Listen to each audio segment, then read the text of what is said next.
Hello, I am Anne Salter and you're watching the news from International Business Times UK.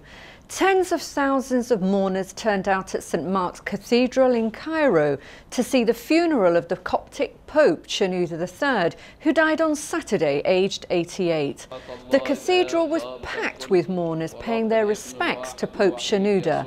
He was the spiritual leader of Egypt's Coptic Christians, who make up 10% of Egypt's population, the largest Middle Eastern Christian group, and is widely credited with protecting them in the face of rising Islamism.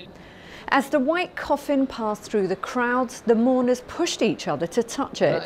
His body will be taken to St Bishoy Monastery in the Nile Delta, where he will be buried.